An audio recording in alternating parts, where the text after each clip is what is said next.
All right, I think we're going to get things underway here. I'd like to take this opportunity to welcome you to Hampton U Live Alumni Town Hall. My name is Matthew White, commentator with ESPN Plus, and I'll be moderating here today. This Hampton U Live series is being hosted by the Office of Alumni Affairs at Hampton University and is one of their latest efforts to keep our alumni connected to their home by sea and informed on campus matters that are important to them. So we invite you to stay tuned, as this is just the next installment of a series that will continue to keep conversations going with our alumni. Today, we'll be getting an in-depth look at things regarding our athletic department, specifically the announcement that came just on about a month ago, January the 26th, that Hampton University is then the newest. There's been some additions since, but the first HBCU to join the Colonial Athletic Association. And right now, I have the distinct honor and pleasure of being joined by our Director of Athletics, Mr. Eugene Marshall Jr., who is entering his 8th year now with us here at Hampton University, 34-year career as a senior athletic administrator, 37 years overall. Mr. Marshall has been involved with intercollegiate athletics. He is our chief officer when it comes to our day-to-day management of our 17 athletic programs, over 350 student athletes, nearly 100 employees, the multiple facilities on our campus. So I'd like to introduce Mr. Eugene Marshall Jr. How are you, sir? I'm doing great. How you doing? Oh, just a wonderful day to talk about athletics at our home by the sea. And, we have a lot of interested individuals who have joined us here tonight, taking some time out of their busy schedules here on a Thursday. Once again, thank everyone for joining us here this evening. And Mr. Marshall, I'd like to let you open things up and just kind of talk about your thoughts here on, 4 years in the Big South. We joined July 1st of 2018, and just your thoughts on our overall voyage in the Big South. Well, I want to welcome our alumni and all Pirate fans to this town hall. One of the things that was my charge 8 years ago, Dr. Harvey always talks about that Hampton University is one of the best mid-size institutions in the country. And it was the athletic program's charge to try to mirror that and get to that point where we could be one of the better mid-sized athletic departments in the country. And along that way, you have to take steps for progress. So we looked at a number of institutions, a number of conferences, I should say, including the Atlantic Sun and the Big South. Dr. Harvey had always wanted to put us in a situation where we could be in the CAA. And for whatever reason, through the last number of years, that wasn't able to take place.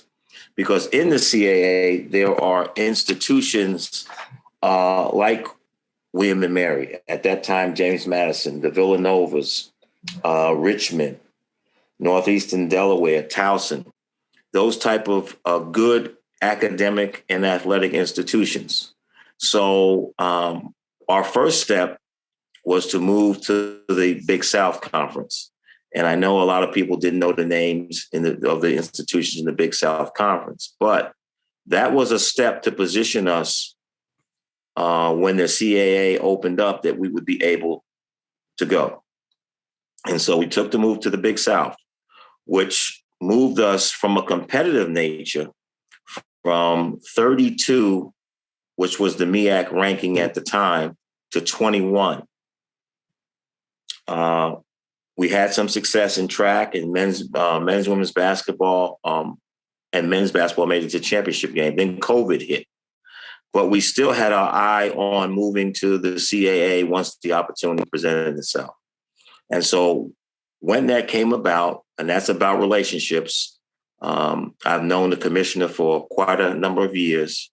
And when he took the position, he and I continued to dialogue about Hampton's interest, because again, those institutions are pretty much what Hampton University is all about, and it would be great partners. So as this has come on, we had the opportunity to move. Now, also, just so you know, part of the business part of athletics is to be aware of conference moving and teams and schools that are moving. I had a great idea that certain institutions were going to be leaving the MEAC. And one of the things that we pride ourselves on at Hampton is being leaders and not followers and being ahead of the curve. So we were ahead of the curve in leaving the MEAC because Savannah State left, FAMU left, Bethune left, and then us, and then A&T. So we were in a situation where we could pick where we wanted to go, and we picked the Big South. Now we're in a situation again where we can pick where we could go. We picked the CAA. Now you have situation where A&T is now coming with us. They're leaving the Big South, and the Big South could have some other schools leaving because of the relationship with the A-Sun. They're now losing North Alabama, and they're losing Kennesaw State. So they could be below the NCAA minimum of having 6 football institutions. So again, Hampton has moved and beat the curve. But we didn't just do it to do that. We did it to go with institutions that are like philosophy with us. And having schools like, as I said before, Villanova, Rhode Island, Richmond, William and Mary, Delaware, Towson, Northeastern, high academic institutions fit us very well. And we'll be able to partner with those institutions because their chief academic officers and provosts have a group that they kind of share ideas and how to best move their institutions forward academically. So I'll sum that up by saying we made some strategic moves to continue to position Hampton University and its athletic program to be one of the best mid-sized institutions in the country, as well as their athletic programs. Thank you for that very thorough explanation, Mr. Marshall. And forgive me, I got ahead of myself and I forgot to make a few announcements before we got started. This is for our audience. If a participant would like to comment or ask a question, we will have a Q&A portion towards the end. If you would like to submit a question, you have 2 options. One, you can put it in the chat, or you may click the raise your hand button to be considered for a live question. We are on a time limit tonight, so we'll take as many questions as we can without limiting the conversation or going over time with Mr. Marshall tonight. When you submit your questions, please begin with who you are, your class year, and then proceed with your question. And be sure to know exactly what, just try and do your best to specify your question if you type it, or just try and be articulate as you can if you want to verbalize it. We're not going to be able to get to all our questions tonight, but we will release a recap. And also, this is being recorded, so this will be broadcast at a later date. For more information on that broadcast date, just check the social media as well as your email from the Office of Alumni Affairs. So now that that's all out there, again, I apologize. Should have led with that, but please, any questions, put them in the chat or click the raise hand button and we'll be sure to get on to you. So, Mr. Marshall, you talked about our successes in the Big South. You've talked a little bit about the reason why Hampton chose to move to the CAA. Can we talk about some of the growth already? As I said in our open, at the time on January 26th, we were the newest member of the CAA. And in that time, we've been joined by a familiar institution in North Carolina, A&T State University. Yes, North Carolina A&T State University has decided to join us in the CAA. That announcement came last week. They had a press conference yesterday. There could be some other schools that will possibly join. We will still maintain our relationships with MEAC schools as well as other schools. For football, for instance, we will be playing Tuskegee. We will be playing Howard. We'll be playing Norfolk State. And then we have 8 conference games. Our other programs, I'll give you softball, for example, has played Delaware State. They'll be playing Howard. They played Norfolk State, and they play Morgan State this weekend. So we are going to continue to play as many of the MEAC institutions. And if we can get some SWAC schools in, we'll play them as well. That's not going to change. So looking forward in 2023, A&T will rejoin the schedule because they're going to do one more year in the Big South. And Right. then in 2023, A&T will be on our schedule. And just for anyone who may not understand, can you break down for CAA football the how that scheduling will go in terms of divisions? Well, there'll be two divisions. There'll be a Mid-Atlantic division, which is the Southern Division, which will probably have institutions like Elon. It would be Elon, North Carolina A&T, Hampton, William and Mary, and another institution to be named later. And then there'll be an Eastern Division or Atlantic Division, which is the North Division, which will consist of Maine, New Hampshire, Albany, Stony Brook, Monmouth, and Towson. So, and part of this, we're hoping to get, maybe to 7 schools or maybe 8 schools. But what this does is it cut down on class time again, just like we did in the Big South. There may be a crossover game, but it'll be up north, which is a great recruiting tool for Hampton because Hampton does well recruiting in the north. And it does great for our alumni because from Boston through Connecticut, through New York, New Jersey, Long Island, then you go down to Philly and you go to the DMV, and then you go out by Elon and you go as far down to Myrtle Beach. You have a nice recruiting hotbed for student athletes, but you also have a nice alumni relations where it is our hope to have alumni gatherings before our games, either the night before, and have open houses the day of. Because I think this is a way to increase enrollment, but also increase engagement for our alumni, because now we can really reach out to them up and down the East Coast. Yeah, I think one school I think you forgot to mention when you talk about division was Richmond, the Spiders. Yes. Right down the road. Yeah, Richmond will be right down the road.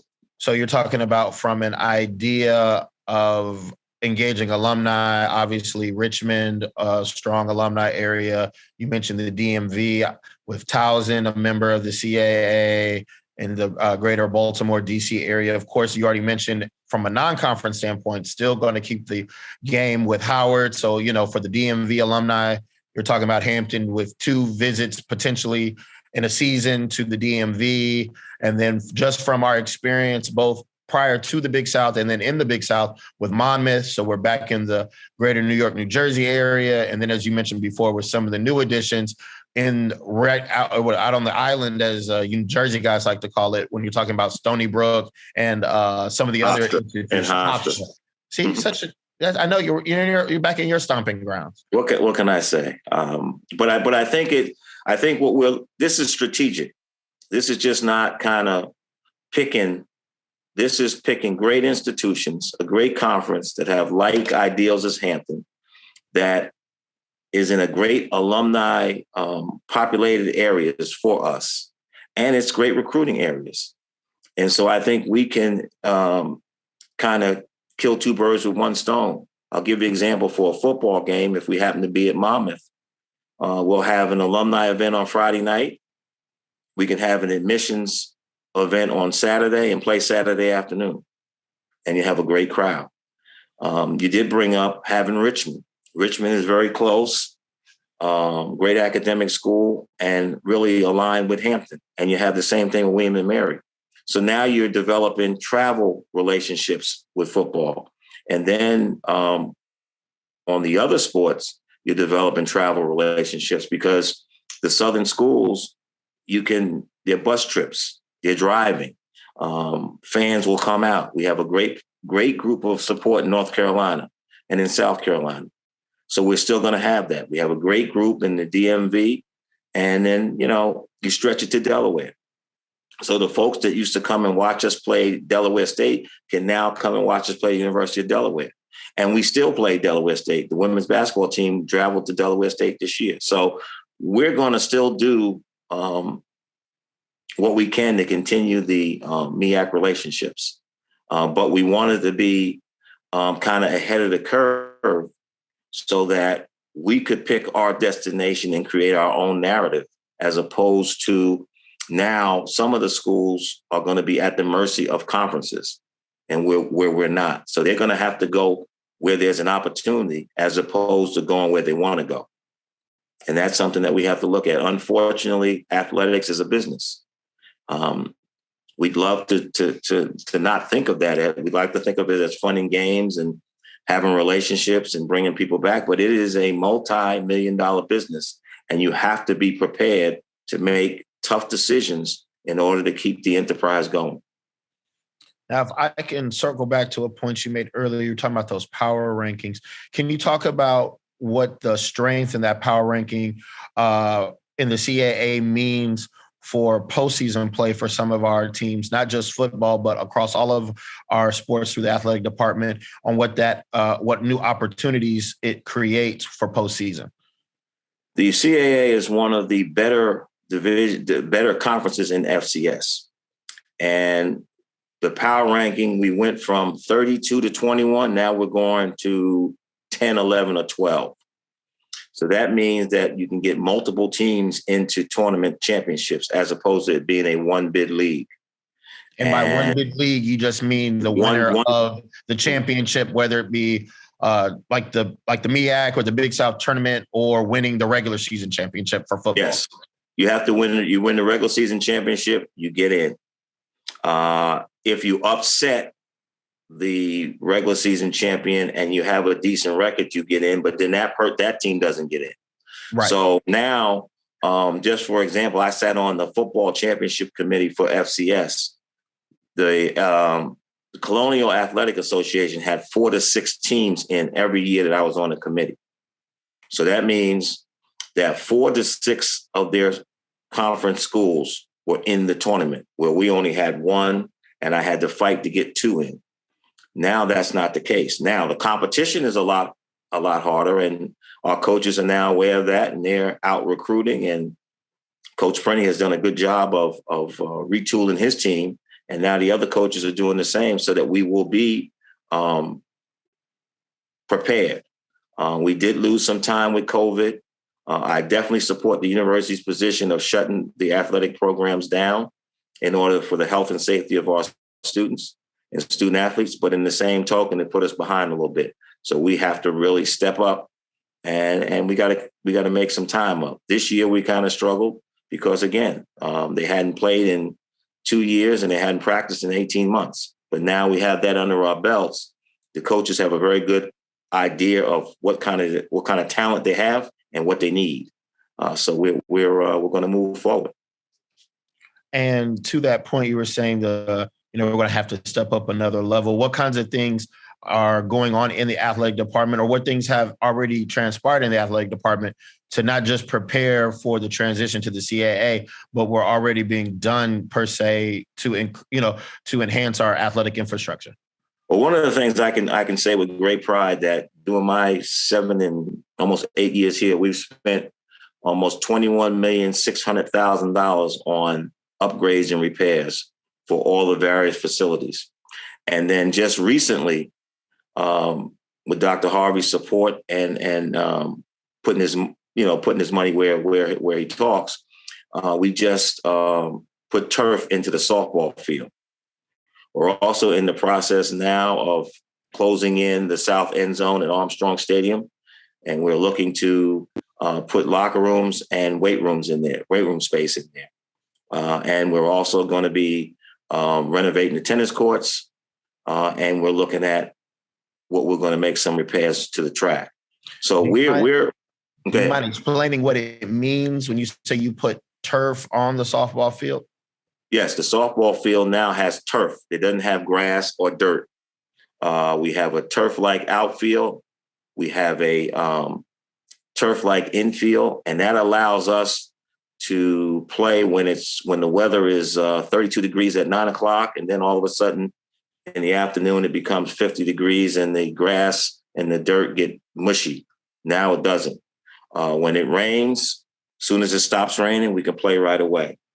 If it snows, the snow will, after a while, it'll dissolve into the turf, and we can, play. And that's more time for the students to be on the field, and less time to prep and do all the speedy dry and all the stuff that goes along with games. And the weather in Virginia during February and March are extremely, it's difficult. We are continuing to upgrade some of our other facilities because there's a lot that needs to be done, but we've done a lot. So we will continue to look at, once the construction of the south end zone is done, we'll be redoing the soccer field. So the soccer field will be redone from top to bottom all over again. And then we had a question from the chat. It came from a Dr. Henry Johnson. The question is, what is HU planning to do to improve physical plant for the training of athletes? So I guess if you could go into more detail regarding what you kind of mentioned about the new weight room in the south end zone. Yes, the weight room is going to be state-of-the-art equipment so that the football team and others can work out. And then we will continue to do some more renovations on the current weight room. Okay. And then we kind of touched on this already, but what are some of the things you've talked to with the coaches when it comes to the level of recruiting that's going to take to compete at the CAA level? That they have to get out of their comfort zone. If they're comfortable in recruiting in Virginia, North Carolina, South Carolina, they're going to have to go California, Florida. If they have to go to the Midwest, we have to find the student athletes that compete at the level of CAA. And I spent a lot of time over the past couple of years watching CAA talent in different sports.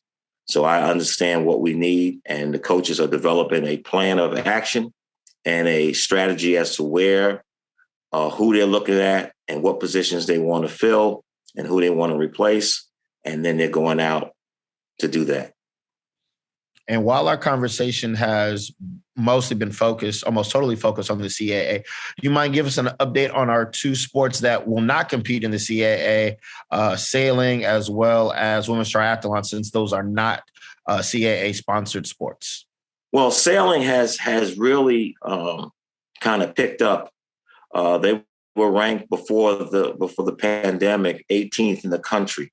And so they've been off for 2 years, and Coach Ambrosius is trying to get the squad back again so that they can compete for another national championship. They competed in the fall, and they did very well. So sailing is doing well.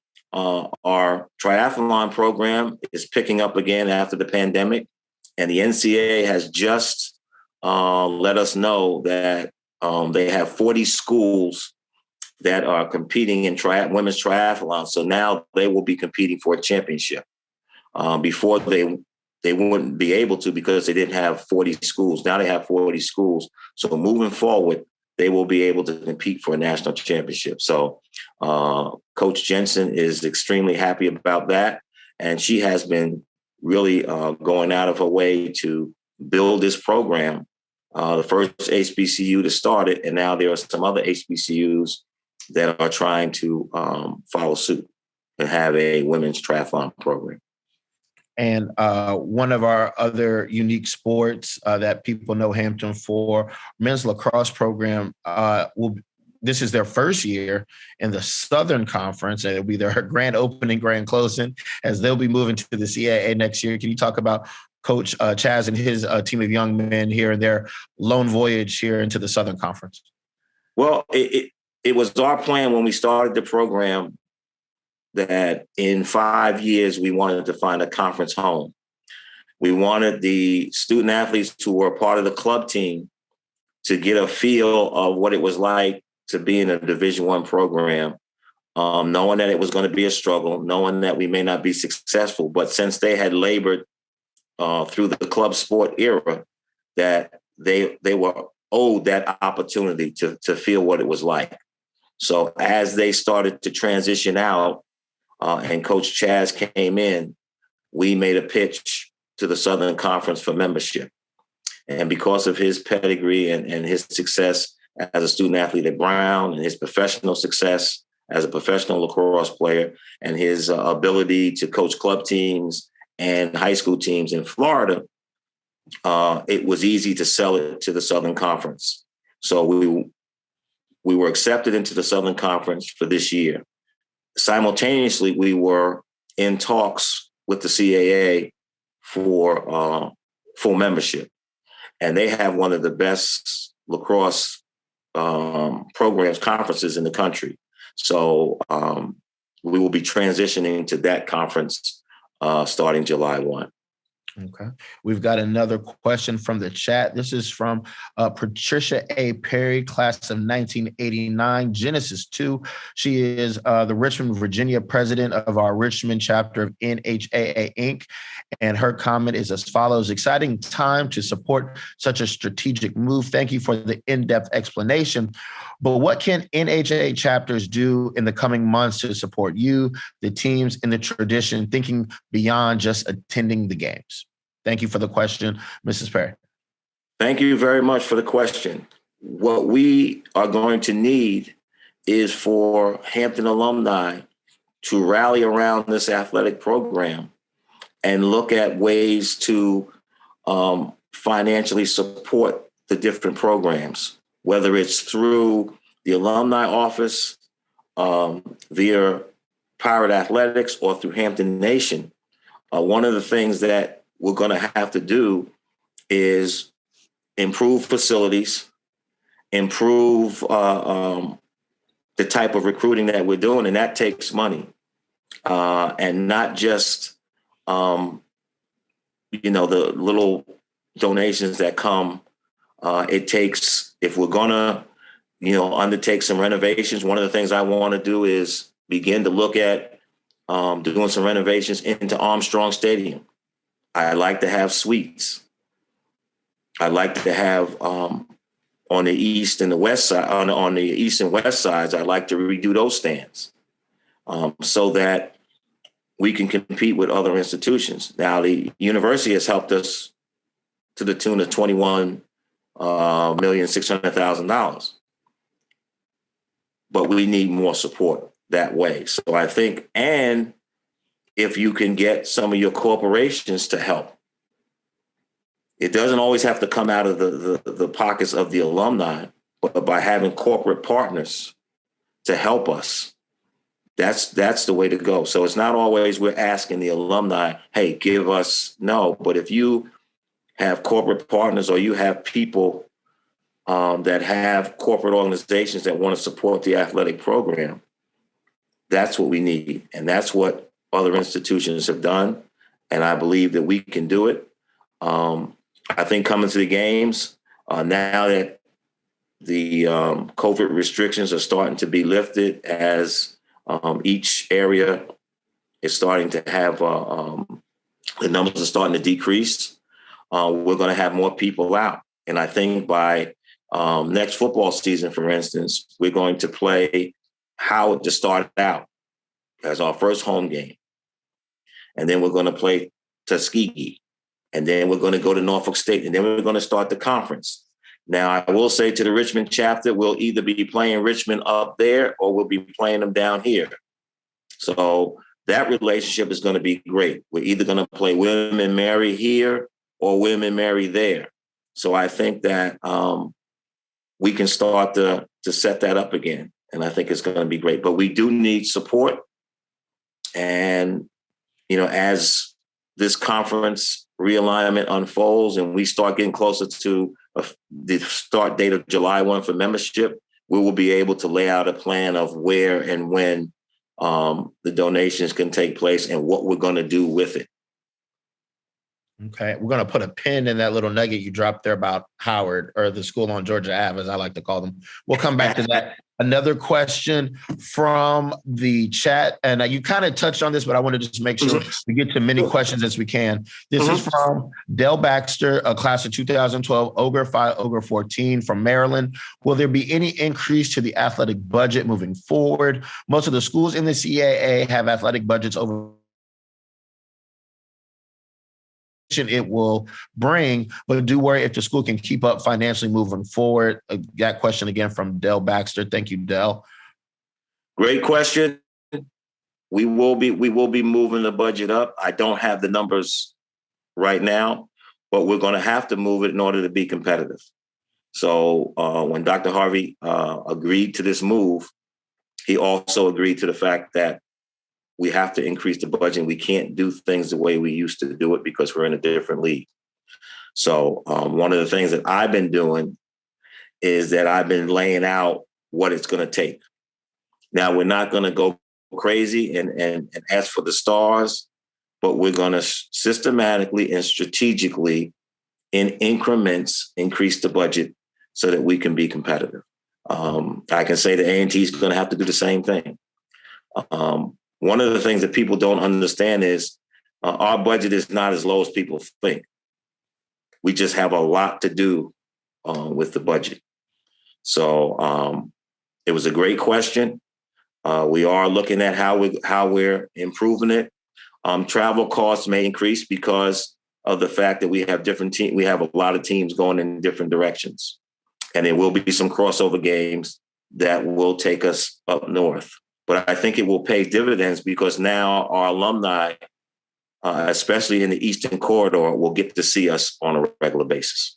Okay. Thank you for that. Another question from the chat. Lisa J. Fair, class of 1990, NHAA Inc., North Carolina Region, VP, West Alumni Engagement. And her question is, has a suite cost been determined? For what you mentioned before about the looking at doing what suites, bringing suites to Armstrong Stadium. No, it has not yet because we've been a little preoccupied with this move and COVID and making sure that our student athletes and coaches are safe. So that hasn't happened yet. Once we can get this kind of put to bed and once we can get some more traction with the South End Zone project, then I can look at the East and West side. Okay. Because that's where we would look at the suites and all that. So that would be a total project. That's something that's a little bit down the road. I don't want to bite off too much right now. But that's kind of what I'm thinking. And I wanted everybody on this call and the town hall to kind of see the vision that we have.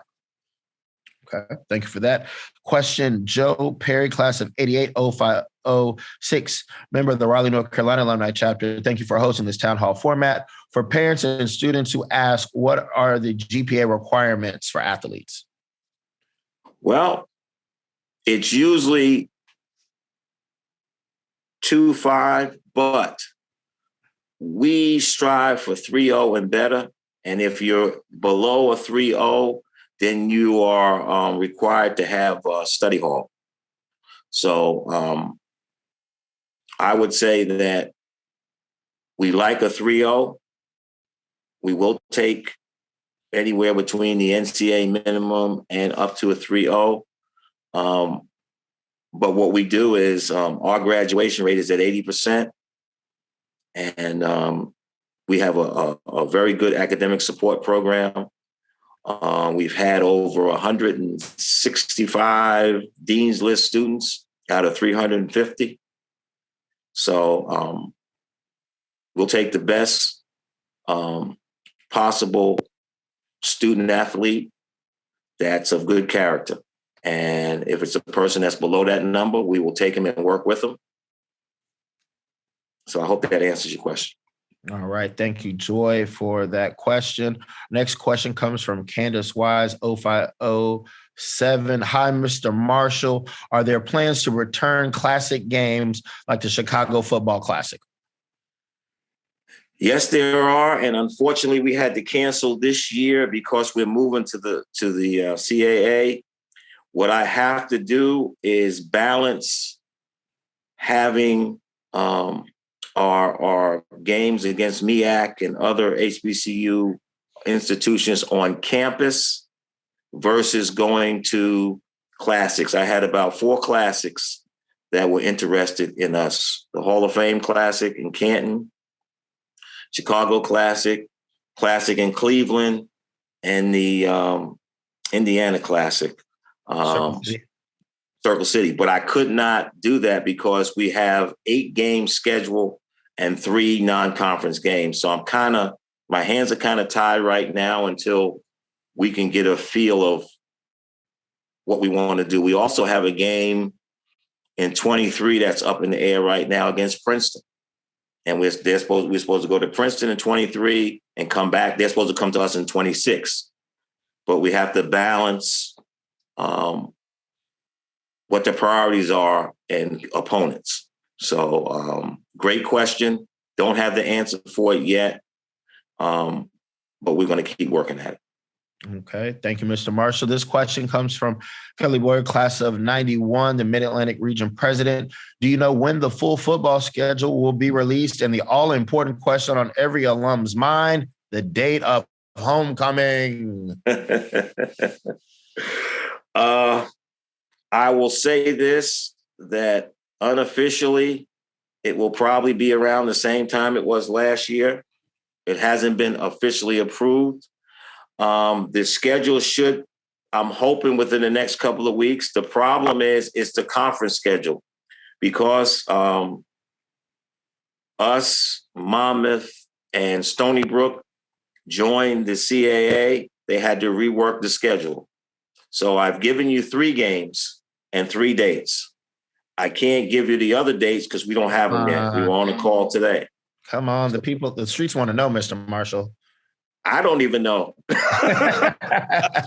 So well, I guess tonight we'll just have to settle for knowing that we'll play the school on Georgia Ave week 1.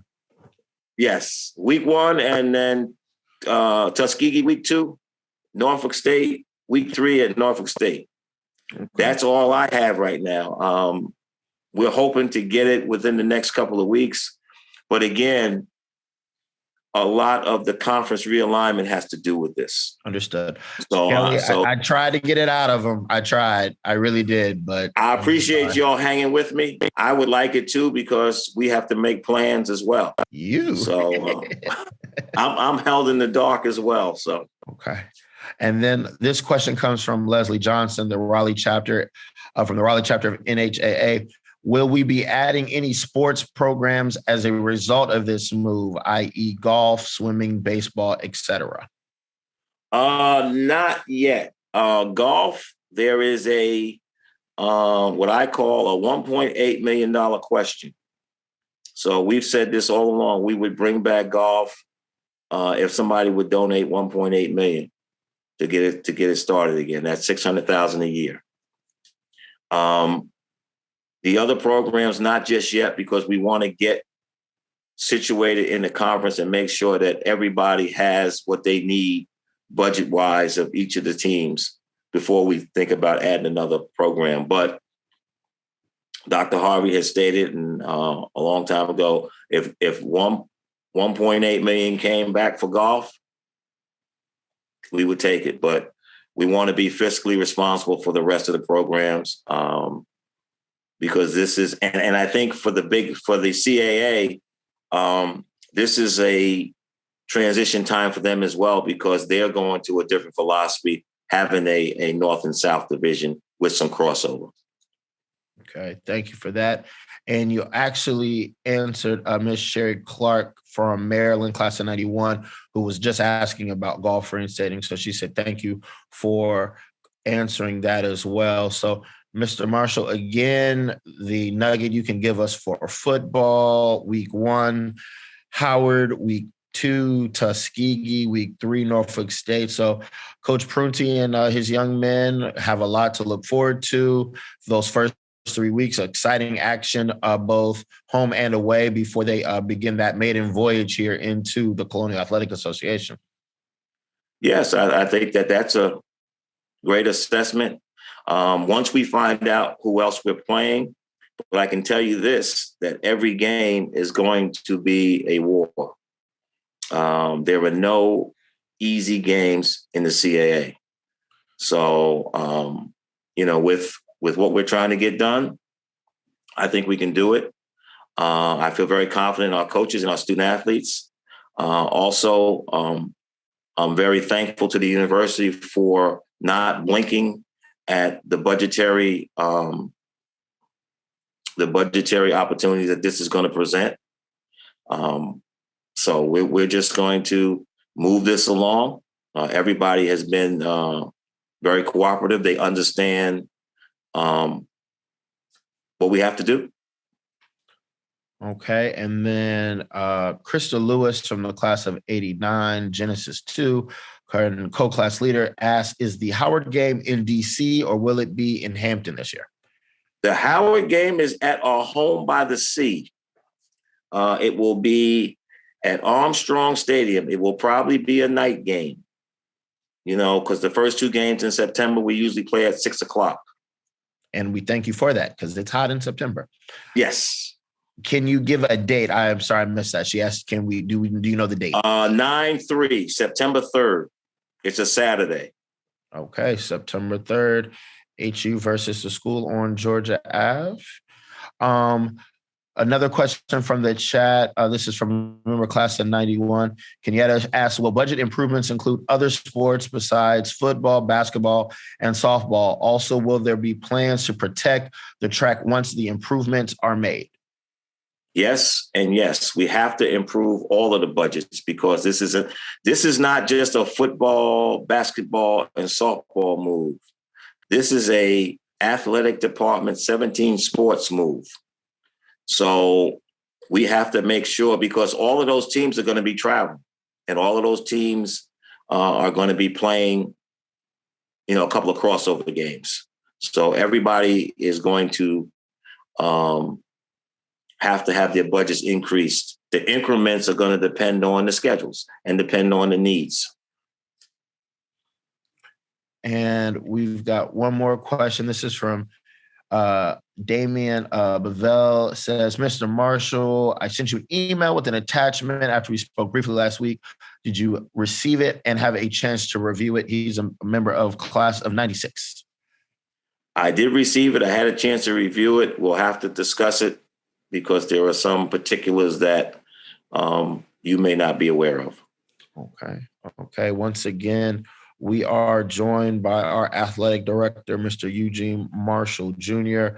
Mr. Marshall, again, we thank you for this time. I'm going to give one last call if there are any more questions. We were having a very good conversation. We appreciate the questions and the participation here today. But again, we had this blocked out for just an hour. So we're coming up to our last 10 minutes. So if anyone else would like to ask a question for Mr. Marshall, we are at about that time.